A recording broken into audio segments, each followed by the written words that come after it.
Now, the Lancer is our signature weapon from the series, and I'd wanted to see a chainsaw bayonet on a gun going all the way back to, I believe, 1999.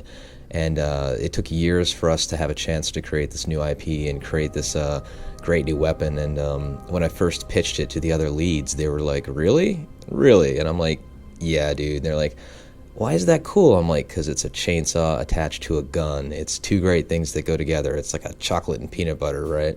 And they're like, I don't know, man. And then we first got it modeled, and everyone started to really kind of see that, this was going to be something truly special.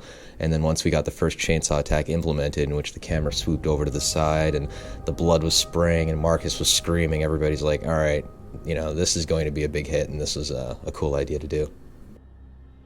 Okay, so the Lancer was a lot like Marcus in that we knew we needed a design that kind of defined what weapons would look like in the game. This was the Lancer was the first gun we created for Gears of War, and probably the most important because it obviously defines what the game's going to look like. So again, I spent a lot of time and a lot of iterations on this gun. When I finally did get it down to the kind of the basic assault rifle that you see, Cliff kind of had an idea that he wanted to put a chainsaw on it, and at the time I was really happy with the design, and his idea of putting a chainsaw on it I thought was just out of control. Thought he was insane. Didn't think it was going to work. I fought it for probably 2 weeks. My art director kept telling me, we need to go back and make this work. So on a couple of these you can see I put a circular saw or a sawzall on there. I was actually probably kind of trying to sabotage the idea because I just didn't believe it was going to work. Cliff wouldn't give up, to his credit. He had this idea that it had to work, so he kept pounding on me, and eventually I came up with kind of the final design, close to it at least. So I came up with this idea. I still wasn't buying that a chainsaw would be perfect on the end of this gun, so I came up with this idea of how it would fold and animate, and I spent a lot of time. I prototyped a lot of my concepts in 3D, so I spent a lot of time figuring out how this saw would come in and out of the handle when you're going to use it, and because I wanted the saw to go away when it was fighting. Obviously, I was completely wrong because in the end, Pete Hayes got the model and he put the saw in there, and really he pushed it to what it looks like today, which is completely it's awesome looking design. So gave it my shot. So with the Lancer, when I was doing the high poly, one of the things we wanted to focus on is capturing all of the details that were in the concept, being faithful to Jay's concept, but then also making sure that we had the functionality that was needed to make it really, really cool and make it functional in game for animation purposes and just to give a cool visual look, not only just the static image of it, but while it was animating. One of the things we did is to make the chainsaw blade come out, we had to figure out how that would at least be semi-feasible contained in the front of the gun. So we had a mechanism where the handle would flip out, you'd kind of push it forward and lock it into place, and then that would extend the blade a little bit and also get his hand out of the way, obviously, from being sawed in half. And so it was little touches like that that we tried to add to make it at least somewhat believable. I wanted to even have a feasible place to put the gas that powered the chainsaw, but obviously that doesn't quite work out. So just adding in the little touches, making sure that the animation clip had functionality. Where does the ammo go? How does the clip load in? How do those pieces move and function? And that was a big part of my job, is making sure that it worked functionally and looked great while doing it. So this shows the chainsaw blade handle extended, and whenever I'm modeling different little subtle details, I always try to suggest possible functionality. One of the things we have on the animation clip, there's a little disc, and we actually thought that it'd be cool, just one little final bit of animation, if that kind of rotated around as it was burning through the clips of ammo. Little details like that that the player may not notice initially, but adds that subtle little layer of complexity and hopefully, a little bit of pizzazz to it. So for the Lancer, we needed our signature weapon, our lightsaber weapon, and what you're looking at here is kind of the early shader on this. I had done a first pass, and we wanted it to look weapon-like, so weapons are black, yada yada yada, but not get too stereotypical. So we put some emissive on it so you can kind of see it. It's got all little bits for when the chainsaw comes out and works and stuff like that. Really tried to get the sheen down, you know, not make it too crazy specular, and wanted like a nice dull, worn look to stuff. And this is how it appears in Gears 1. You can see kind of an early Marcus holding it in this image here, facing the Locust. This image shows where we went back and redid the Lancer for Gears 2.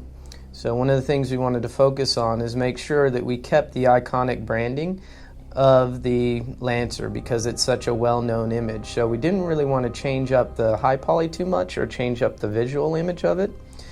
What I wanted to do primarily was go back to the low poly, which is actually the version that's in the game, and give that some more detail so that it captured the essence of the high poly more accurately.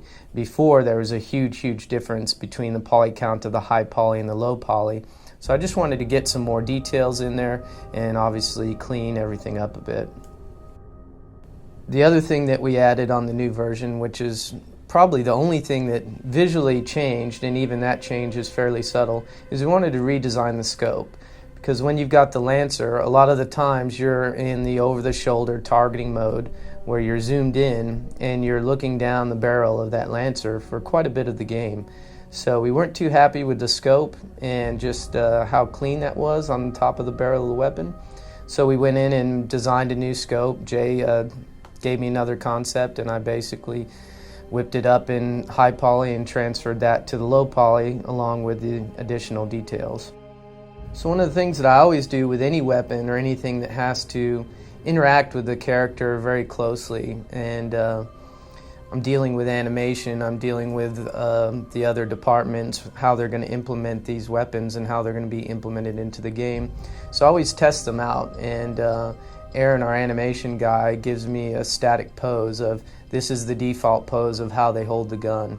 And so I always put the final low poly weapon in Marcus's hands, in the character's hands, and make sure that everything fits correctly, that the hand placement, the grip placements, all those other things are correct and will work as soon as they drop in the animation and the code for the game. And then the most important view is obviously when you're shooting it, how it's going to look in game. So that was one of the big things when we were redesigning the scope. We rendered out this view a couple different times, and that's actually what Jay used to design the concept for the scope. And he did a few different designs, and then they picked which one they liked best. And then once I modeled it, I put it into that same pose. So I'm looking directly down the barrel. It's a very close view as to what you actually look in the game to make sure everything looks cool and that that view is going to hold up under hours and hours and hours of use. So here's the Lancer as it appears in Gears 2. What we've done is we've upgraded the sights on it so that they're a lot cleaner. There's actual geometry there. So when you zoom in, it looks like a really cool, it looks higher poly than it used to. We also increased the poly count on this guy and just brought a lot of little diddles and things like that to the forefront where you really see it when you're in the over-shoulder view. Here's a detail of the Lancer. As you can see, the difference between this guy and the Gears 1 Lancer is we've built out a lot of the geometry. You can see kind of the geometry running along the barrel and stuff. That was all normal mapped in Gears 1, and we've kind of given it a little dimension for Gears 2, as well as the sights and things like that. So when you're in that over-the-shoulder view, zoomed in, fighting and stuff, it really looks meatier and has a lot more detail than the one in Gears 1. So this is kind of the shader for the Lancer. It looks pretty complex, but there's a lot of things in here for like multiplayer, and when you're in TACCOM, they wanted to be to easily distinguish the weapons on the ground. So when you go into TACCOM, there's a little shiny thing that makes the weapons glow kind of in TACCOM and stuff. So what you're looking at is kind of the way the shader's put together. There's diffuse, normal maps, emissives, specular power, all that fun stuff. But then there's also stuff for how the weapon glows in TACCOM, and how it overheats and vents, and there's a Fresnel so that there's kind of a fall off on it. You get a rim light on it and stuff like that. This image is the impact effect. There's several impact effects depending on the surface you hit, but it's created the same way. There's several emitters in the system, and basically each one makes a component of the effect. There's bits that fly off, there's bits that hit the dust, and together they sell the illusion of the effect that you see. Some of the inspiration for the Lancer has come from several movies and some realistic guns themselves. Just trying to push it further and make the effect seem as cool as it can be to make the gun seem powerful. The whole idea behind the effects is basically to make the gun feel as cool as it can be. It's a fantasy world, but the gun's based in reality, so it's kind of a blend between the two. So we did a great job with the weapon in the first Gears, but we knew there was a lot of things we could improve on in the sequel. The first thing we did, of course, was increase the resolution, the visual clarity of the weapon, having the modeler adjust it and tweak it. We also wanted our guns to look a little bit more like honest-to-God guns, and so we kind of cranked up the detail on the sight for the gun looking down the barrel, because as I always say to Jay Hawkins, who's our conceptual artist here, it's like, it doesn't matter how good the gun looks from the side. If you're looking it down the barrel all the time, it looks like crap. It needs to look great down the barrel. That's the way the game is played. So over the shoulder view, we've increased the resolution of Marcus's bandana. We've taken the gun and made it look really crisp, look more gun-like, and punched up the sound a bit to make it a little bit crunchier. And fun is often the sum of its parts. If the gun looks like a gun, if the gun is visually attractive, if the muzzle flash looks like it's a burst, literally an explosion that's happening in front of your gun, if the sound is there, the screen shake is there, then suddenly your game is fun. So in the first Gears, if two guys went at it with chainsaws facing each other, it was basically random, whoever would win, and that's not a game mechanic, that's just the roll of the dice, and that's not very interesting.